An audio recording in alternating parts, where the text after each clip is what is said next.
నమస్కారం శుభదినం కార్యక్రమానికి స్వాగతం. వనితా టీవీ ప్రేక్షకులకు కృష్ణాష్టమి శుభాకాంక్షలు.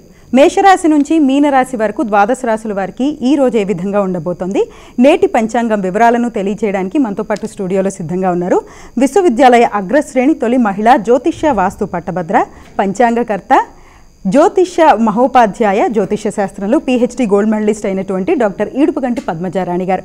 వారితో మాట్లాడదాం. ద్వాదశ రాశుల వారికి ఈరోజు ఏ విధంగా ఉందో తెలుసుకుందాం. నమస్కారం అమ్మా. నమస్కారం. నేటి పంచాంగం అమ్మా, నేటి పంచాంగాన్ని ప్రేక్షకులకు తెలియజేస్తారా? శ్రీ క్రోధినామ సంవత్సరం, దక్షిణాయనం, శ్రావణ మాసం, కృష్ణపక్షం, సోమవారం. సూర్యోదయం ఉదయం 6:01 సూర్యాస్తమయం సాయంత్రం 6:34 తిథి అష్టమి రాత్రి తెల్లవారుజాము 2:19 వరకు. నక్షత్రం కృత్తిక మధ్యాహ్నం 3:55 వరకు. యోగం వ్యాఘాత రాత్రి 10:17 వరకు. కరణం బాలవ మధ్యాహ్నం 2:55 వరకు. కౌలవ రాత్రి తెల్లవారుజామున 2:19 వరకు. అలాగే రాహుకాలం ఉదయం 7:35 నుంచి 9:10 వరకు. ఇక గుళిక కాలం మధ్యాహ్నం 1:52 నుంచి 3:26 వరకు. యమగండం ఉదయం 10:44 నుంచి 12:18 వరకు. అభిజిత్ ముహూర్తం మధ్యాహ్నం 11:53 నుంచి 12:43 వరకు. దుర్ముహూర్తం మధ్యాహ్నం 12:43 నుంచి 1:33 వరకు. అలాగే మరల 3:13 నుంచి సాయంత్రం 4:04 వరకు. అమృతకాలం మధ్యాహ్నం 1:36 నుంచి 3:09 వరకు. వర్జం లేదు. నేటి రాశి ఫలాలు. మేషరాశి.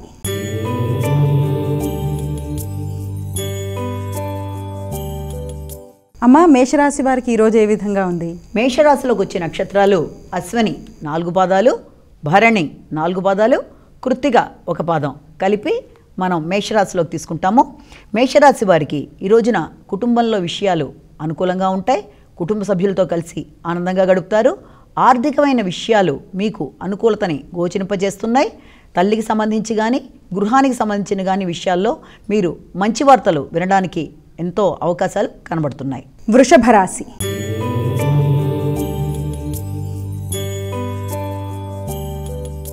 అమ్మ, వృషభ రాశి వారికి ఈరోజు ఏ విధంగా ఉండబోతోంది?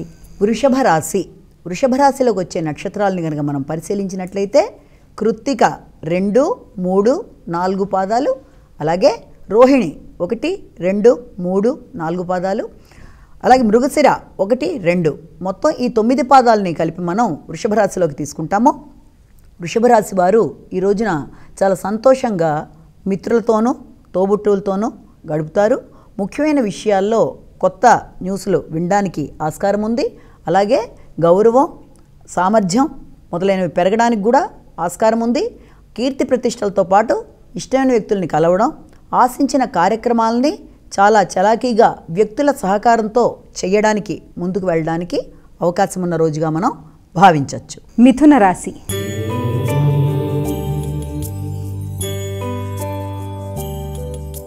అమ్మ, మిథున రాశి వారికి ఎలా ఉంది ఈరోజు?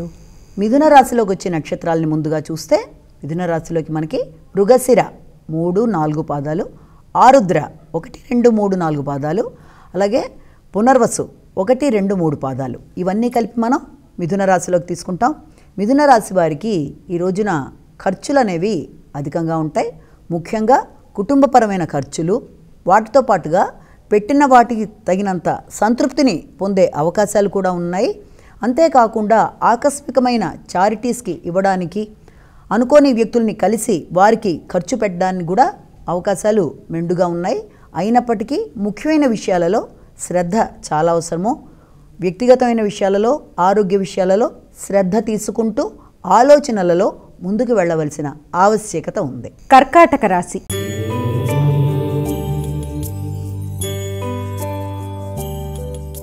అమ్మ, కర్కాటక రాశి వారికి ఎలా ఉంది ఈరోజు?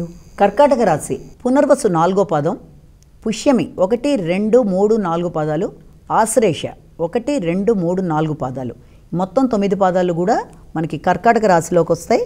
కర్కాటక రాశి వారికి ఆశించిన లాభాలు, వ్యక్తిగత విజయాలు, ఆగిన పనులు ముందుకు వెళ్ళడం, వ్యక్తుల సహకారం తోడ్పాటుతో ఎదురు చూస్తున్న వర్తమానాలు మీకు అనుకూలంగా ఉండే విధంగా వచ్చే అవకాశాలు కనబడుతున్నాయి. సింహరాశి.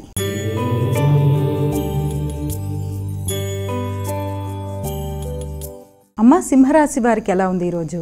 ఈ సింహరాశి వాళ్ళకి వృత్తిపరమైన విషయాలలో కొంత ఎక్కువ శ్రద్ధ తీసుకుంటారు. బాధ్యతలు అనేవి పెరుగుతాయి. వృత్తిపరమైన ప్రయాణాలు, అలాగే తోటి వ్యక్తులతో అంటే ఎవరన్నా కొలీగ్స్తో కానీ వాళ్ళతో కానీ అభిప్రాయ భేదాలు రాకుండా వీలైనంత జాగ్రత్తలు తీసుకోవాలి. ఆశించిన విజయాలు వృత్తిపరంగా వీళ్ళకి ఎదురయ్యే అవకాశాలు కనబడుతున్నాయి. కన్యా రాశి.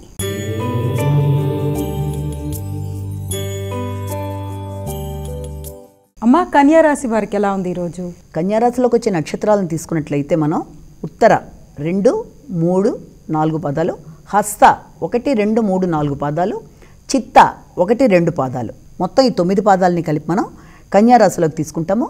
కన్యారాశి వారికి ముఖ్యమైన విషయాలలో అసంతృప్తి లేకుండా ముందుకు వెళ్ళాలి.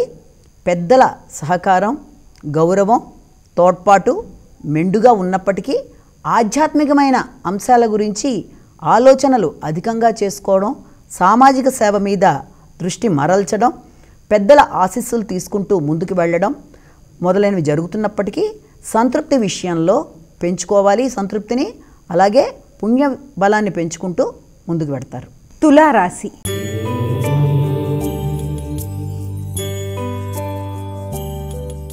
అమ్మ, తులారాశి వారికి ఎలా ఉంది ఈరోజు? తులారాశిలోకి వచ్చే నక్షత్రాలు తీసుకుంటే చిత్త 3, 4 పాదాలు, అలాగే స్వాతి 1, 2, 3, 4 పాదాలు, విశాఖ 1, 2, 3 పాదాలు, ఈ 9 పాదాలు కలిపి మనం ఈ యొక్క తులారాశిలోకి వస్తాయి. తులారాశి వారికి ఇప్పుడు ప్రస్తుతం ఈ రోజున ముఖ్యమైన కార్యక్రమాల్లో అనుకోని వాయిదాలకి అవకాశం ఒకటి, అలాగే ప్రయాణాల విషయం కానీ ఆలోచనలు కానీ మొదలు పెడదాం అనుకున్న ముఖ్యమైన కార్యక్రమాల్లో కానీ ఆటంకాలతో పాటు ఇబ్బందులకు కూడా అవకాశం ఉన్న రీత్యా ఖర్చులతో పాటు ఏదన్నా ఒక ఆలోచన చేస్తే ఖర్చుల్ని నియంత్రించుకుంటూ ఉండాలి. ఆలోచనల్ని కూడా ఆత్మీయులతో సంప్రదించి ముందుకు వెళ్ళడం మంచిది. కుటుంబ సభ్యులతో అభిప్రాయ భేదాలు రాకుండా ఆచితూచి వ్యవహరించటం, ఖర్చులని నియంత్రించుకునే విధంగా ఆలోచనల్ని ముందుకు పెట్టుకోవడం చాలా ముఖ్యమైన అంశాలుగా గోచరిస్తున్నాయి. వృశ్చిక రాశి.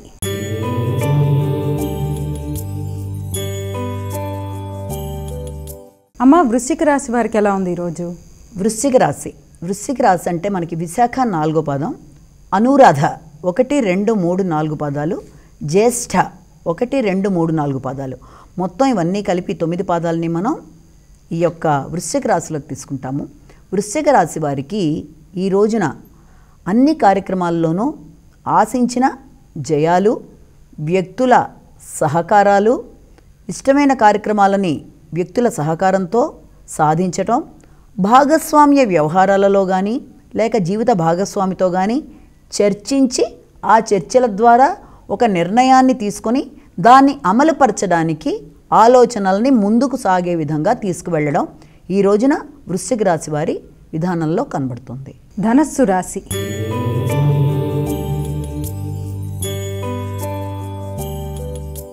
అమ్మ, ధనస్సు రాశి వారికి ఎలా ఉంది ఈరోజు? ధనస్సు రాశిలోకి వచ్చే నక్షత్రాలను మనం ముందు పరిగణలోకి తీసుకుంటే మూల 1, 2, 3, 4 పాదాలు, పూర్వాషాఢ 1, 2, 3, 4 పాదాలు, ఉత్తరాషాఢ 1వ పాదం, ఇవన్నీ కలిపి మనం ఈ యొక్క ధనురాశిలోకి తీసుకుంటాము.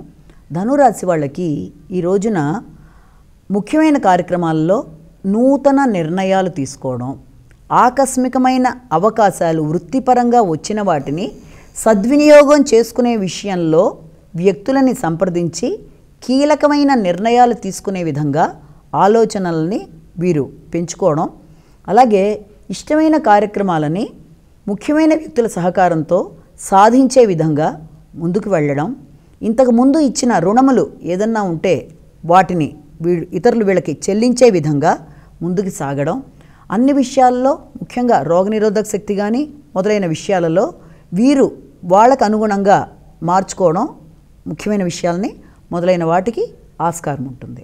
మకర రాశి.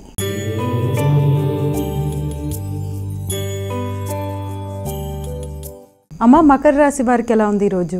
మకర రాశిలోకి వచ్చే నక్షత్రాలు తీసుకుంటే ఉత్తరాషాఢ 2, 3, 4 పాదాలు, శ్రవణం 1, 2, 3, 4 పాదాలు, ధనిష్ట 1, 2 పాదాలు.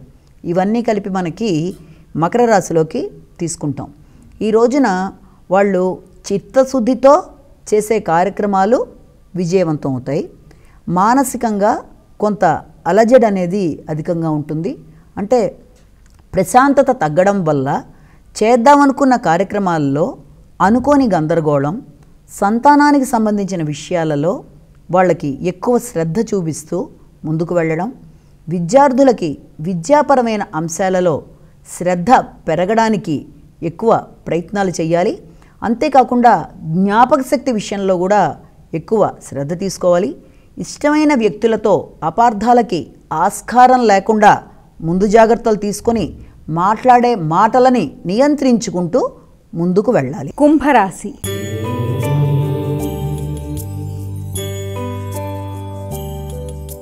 అమ్మ, కుంభరాశి వారికి ఎలా ఉంది ఈరోజు? కుంభరాశిలోకి వచ్చే నక్షత్రాలు ముఖ్యంగా ధనిష్ట 3, 4 పాదాలు, శతభిషం 1, 2, 3, 4 పాదాలు, పూర్వభద్ర 1, 2, 3 పాదాలు. మొత్తం ఈ 9 పాదాలు కూడా మనకి ఈ యొక్క కుంభరాశిలోకి వస్తాయి.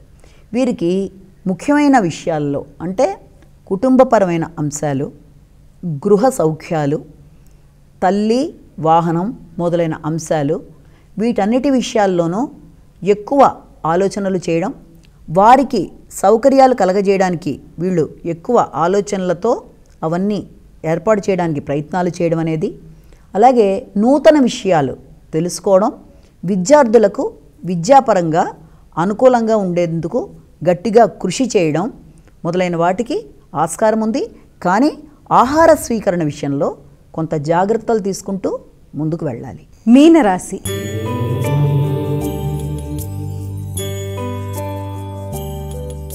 అమ్మ, మీనరాశి వారికి ఎలా ఉంది ఈరోజు?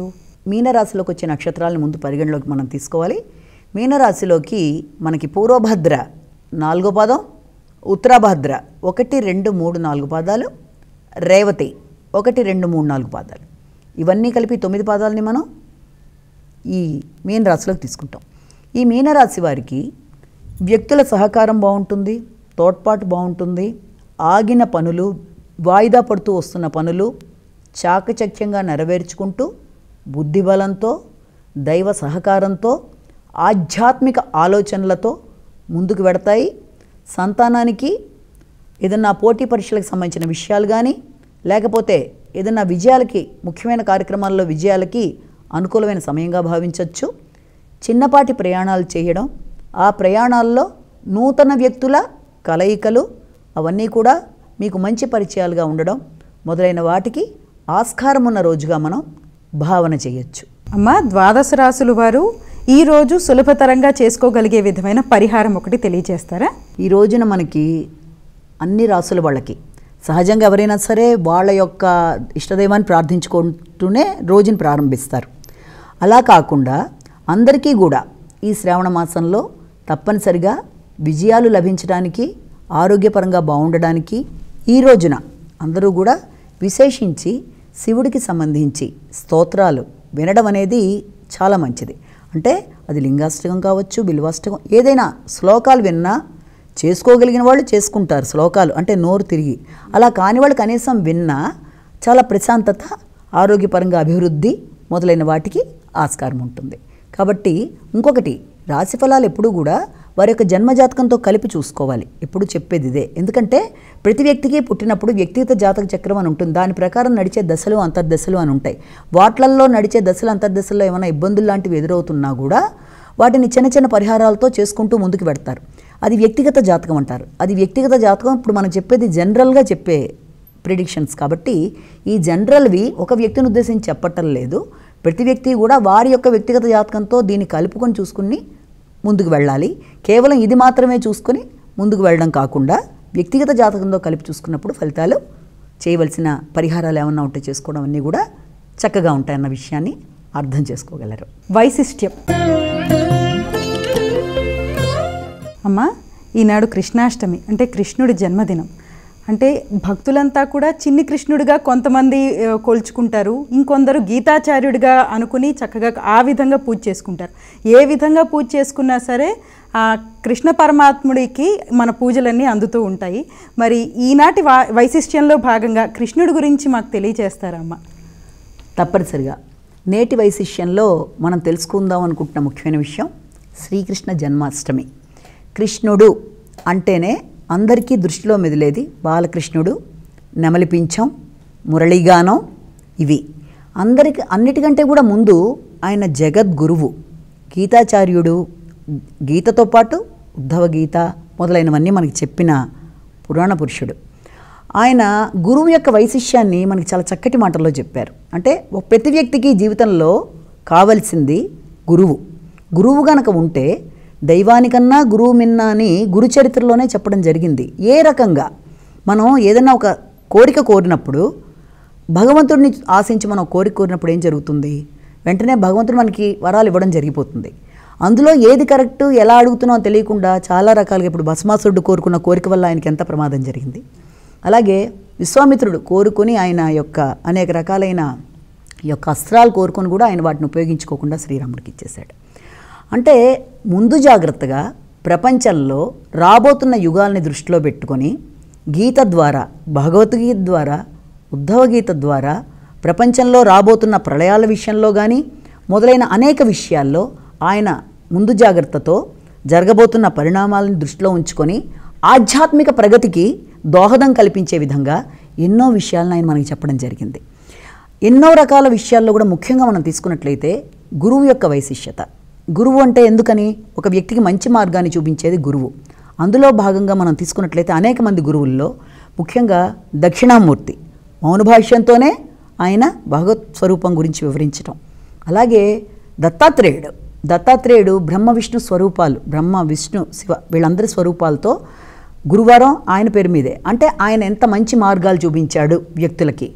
అలాగే శ్రీకృష్ణుడు ఆయన చెప్పినంత బోధలు మన వ్యక్తి జీవితానికి ఎంత అవసరమైనవో మనకి చదువుతుంటే అర్థమవుతూ ఉంటుంది. అది గీత ద్వారా, ఉద్ధవ గీత ద్వారా అయినా చాలా చక్కటి విషయాలు చెప్పారు. అయితే ఇలాంటివన్నీ చెప్తూ వచ్చి ఆయన మనిషి రూపంలోకి వచ్చిన భగవంతుడిగా సాందీపుని దగ్గర విద్య నేర్చుకొని, తెలిసిన విద్యల్ని మళ్ళీ నేర్చుకుని 64 కళల్లోనూ ఆయన సిద్ధాస్తుడే. ఉజ్జయినిలో ఉంది ఇప్పటికీ సాందీపుని ఆశ్రమం, అక్కడ ఆయన నేర్చుకున్నాడు. ఆ తర్వాత రామావతారంలోకి వచ్చేటప్పటికి మళ్ళీ ఆయన ఈ వశిష్ఠుడి దగ్గర విద్యలన్నీ నేర్చుకున్నారు. అంటే వ్యక్తికి గురువు యొక్క ఇంపార్టెన్స్ ఎంత ముఖ్యం, గురువు ద్వారా తెలుసుకొని దాని ప్రకారం వెళ్ళిన వ్యక్తికి మంచి జరుగుతుంది అన్నదానికి కూడా మనం చూసుకున్నట్లయితే ఎన్నో పురాణాల్లో కథలు కూడా ఉన్నాయి దానికి సంబంధించి. కాబట్టి వ్యక్తులకి జీవితంలో గురువు ఇంపార్టెన్స్ గురించి చెప్పింది మనకి శ్రీకృష్ణుడు. అంతేకాకుండా ముఖ్యంగా ఈ కృష్ణాష్టమి అన్న విషయాన్ని కూడా మనం పరిగణలోకి తీసుకున్నప్పుడు ఆయన రాత్రి పుట్టారు, అది చంద్రవంశం కాబట్టి రాత్రి సంబంధించిన విషయంలో. ఇంకొకటి కనుక మనం చూసినట్లయితే శ్రీకృష్ణుడి యొక్క లీలలు, మహిమలు ఎవరికీ అర్థం కావు. ఆయన తత్వం ఎవరికీ అర్థం కాదు. ఎందుకు ఏ పని చేశారో తెలియకపోయినా ప్రతిదానికి ఒక మహిమ అనేది శ్రీకృష్ణుడి విషయంలో ఖచ్చితంగా ఉంటుంది. ఇక్కడ ఉన్న వ్యక్తి ఇంకో చోట ఇంకొక విషయంలో చేయగలరు అన్నది కూడా మన శ్రీకృష్ణుని చూస్తే మనం ఎన్నో విషయాల్లో, ఎన్నో కథల్లో మనం తెలుసుకుంటూ వస్తాం. చాలా మంచి విషయాలు, వ్యక్తి మనుగడకి ఏది అవసరమో. చివరిగా ఆయన ఉద్ధవగీతలో కూడా ఒక మాట అంటారు. ఏంటంటే ఒక వ్యక్తి ఎన్నో పూజలు, దాంతోపాటుగా ఈ హోమాలు, యజ్ఞాలు, యాగాలు, నోములు, వ్రతాలు ఎన్ని చేసినా కూడా సాటి వ్యక్తి మీద ఆ వ్యక్తిని భయపెట్టని విధంగా, అంటే అభయం ఇచ్చేట్టుగా ఉంటే మాత్రం ఆ అభయం ఇచ్చే ఆ రకమైన మనస్తత్వం అనే దాని ముందు ఇవన్నీ కూడా 16వ వంతే అని కూడా ఆయన చెప్పడం జరిగింది. అంటే ఎప్పుడూ కూడా మనం ఒక వ్యక్తికి అభయం ఇచ్చేట్టుగా ఉండాలి అన్నది ఒకటి దాంట్లో మనకి తెలుస్తుంది.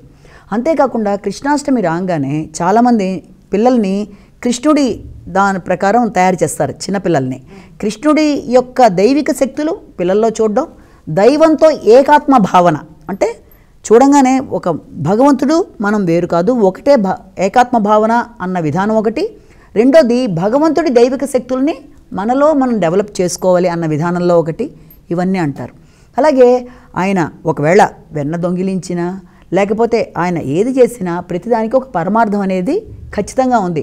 అది ఇతరులలో దైవిక శక్తిని పెంపొందించే విధంగా మనం అనుకోవచ్చు.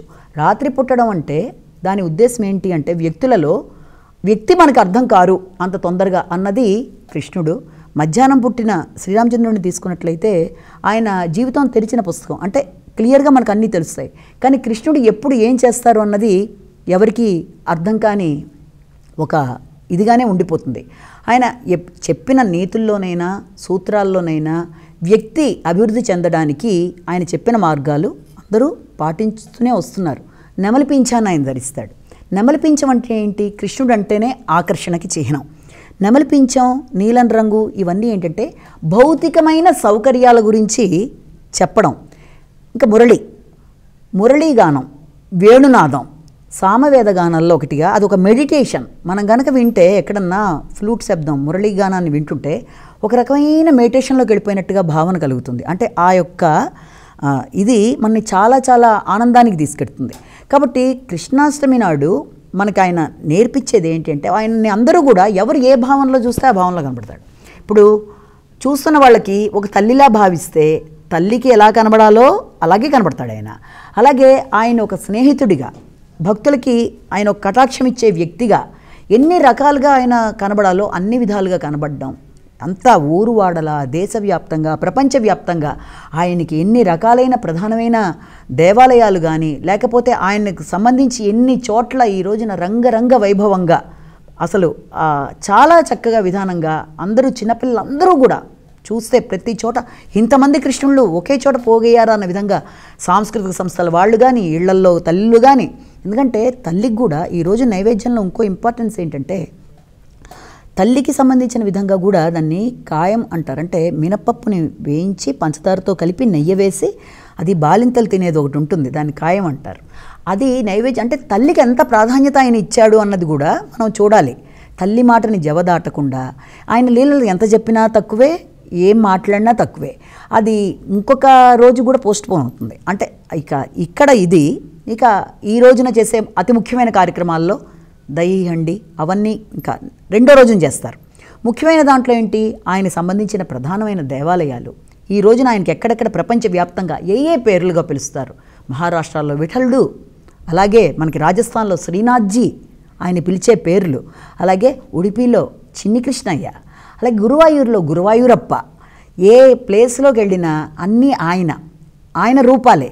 ఎన్ని రకాలుగా వ్యక్తిని సమాధానాన్ని మనం మనసులో అనుకుంటున్న భావనని ఆయనతో తదేత్మక్యం పొందిన వ్యక్తులకి తప్ప అది ఎలా ఉంటుంది అన్నది విశదీకరించి చెప్పడం కూడా అనుభవించిన వాళ్ళకి తప్ప అర్థం కాదు. అంటే రకరకాల లీలలతో వ్యక్తులకి సహకరిస్తూ వ్యక్తులలో వ్యక్తిగా మానవ రూపంలో వచ్చి ఎవరెవరికి ఏ రకమైన అవసరాలు కావాలో ముందు ఒక అన్ని రకాలు ఆయనలో వ్యక్తుల మనసును అర్థం చేసుకోవడంలో కానీ, ఒక వేణుగానంలో కానీ, ఒక సహాయ సహకారాల్లో కానీ, ఒక భగవద్గీత బోధించటంలో కానీ ఒక గురువుగా ఆయన చిరస్థాయిగా నిలిచిపోయాడు. అంటే జగద్గురువుగా ఆయన నేర్పిన బోధ, ఆ గీత ఎటర్నల్. దాంట్లో ప్రతిదీ కూడా అది కేవలం ఆయన అర్జునుడికి చెప్పినట్టు కాదు. ఒక వ్యక్తి ఏ విషయంలోనా భయపడుతున్నా దాన్ని ఎలా ఆపాలి, భక్తి యోగం, జ్ఞానయోగం, కర్మయోగం, ఆ యోగాలు అన్ని రకాలు ఉన్నాయి. ప్రతి చాప్టర్ గురించి వివరంగా దాని యొక్క కన్క్లూజను అది గనక చదివిన వ్యక్తికి జీవితంలో డిటాచ్మెంట్ కాదు అక్కడ ఆయన నేర్పించింది. అటాచ్డ్గా ఉన్న విషయాలు ఎలాగా, అసలు జీవితం అంటే ఏంటి, దేనికి మనం ఎలాగ ఎదురీదాలి అన్నవన్నీ కూడా చాలా సులభతరంలో ఆయన మనకి నేర్పించడం ఇవన్నీ చూస్తాం. అందరికీ కూడా కృష్ణుడు నేర్పించిన బోధల్లో సారాంశం ప్రతి ఒక్కరూ ఆచరించదగింది, అవసరమైంది, జరగబోయే విపత్తుల గురించి ఆయన ఆధ్యాత్మిక ప్రగతి కోసం ఎలా వ్యక్తి ముందుకెళ్లాలో, ఎలా ధైర్యంగా ప్రవర్తించాలో అన్ని విషయాల్ని కూలంకషంగా చెప్పి అది వ్యక్తులు పాటించే విధంగా ఆయన వ్యక్తిని టర్న్ చేయడమే ఆయన గొప్పతనం. సమస్త మానవాళికి ఆచరణీయమని తెలియజేస్తూనే గురువు యొక్క వైశిష్ట్యాన్ని కూడా చాలా చక్కగా తెలియజేశారు. కృష్ణాష్టమి సందర్భంగా కృష్ణుడి యొక్క వైభవాన్ని మీ మాటల్లో వినడం మా యొక్క ధన్యులమయ్యామని చెప్పవచ్చు. ధన్యవాదాలమ్మా. నమస్కారం. ఇది ఈనాటి మన శుభదినం కార్యక్రమం. మరొక్కసారి వనితా టీవీ ప్రేక్షకులకు కృష్ణాష్టమి శుభాకాంక్షలు తెలియజేసుకుంటూ మరో కార్యక్రమంలో మళ్ళీ కలుసుకుందాం. అంతవరకు సెలవు. నమస్కారం.